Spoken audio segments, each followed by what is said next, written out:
Biz 4 kun mobaynida mehnat qilib, Namangan viloyati Nanay tumanidagi Fayzli xonadonimizda asosiy fasad qismiga gipki kamerlarimizni o'rnatib, uy xonadon egalariga topshirdik. Fasad devoriga nimalar qildik va qancha ketdi, shu haqida ma'lumotni bilishni istasangiz, ekranga yaqinroq kelib o'rnashib oling.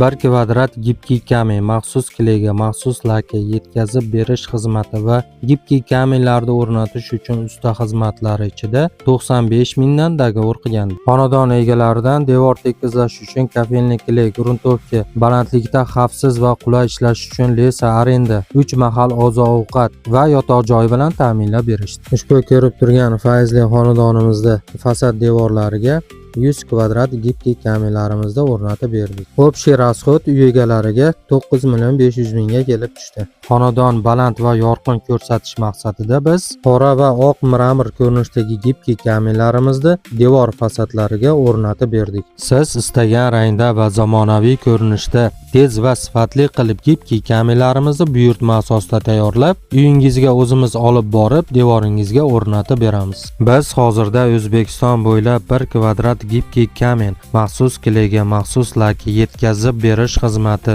va gipki kamerlarni o'rnatish uchun usta xizmatlari ichida devoringizni holatiga qarab 90 ming so'mdan 110 ming so'mgacha tashqi va ichki devorlarga gipki kamerlarimizni o'rnatib kelyapmiz. Bizni gipki kamen ishlab chiqarish manzilimiz Farg'ona viloyati Oltiariq tumani Tinchlik shaharchasida joylashgan. Sho'r namdan qo'rqmas. Devorga tushgan chiziqlarni 100% yopuvchi, kunni issiq sovug'iga chidamli, suv va karcherda bemalol yuvsa bo'ladigan, Germaniya davlatida o'ylab topilgan gipki kamerlarimizni sizlarga tavsiya etamiz. Devoringizga o'rnatib bo'lingandan keyin rangi va tusi sifatini o'zgartirmasligi uchun gipki kamerlarimizga devoringizni holatiga qarab 15 yildan 20 yilgacha kafolat va servis xizmatlarini beramiz. Kimga gipki kamen to'g'risida to'liq ma'lumot kerak bo'lsa, ekrandagi chiqib turgan raqamlarga murojaat qilib, to'liq ma'lumotni olishlari mumkin. Do'stlar, yaqinlar, sog' bo'linglar, salomat bo'linglar. Biz har doimgidek xizmatlaringdamiz. Bizni kuzatishda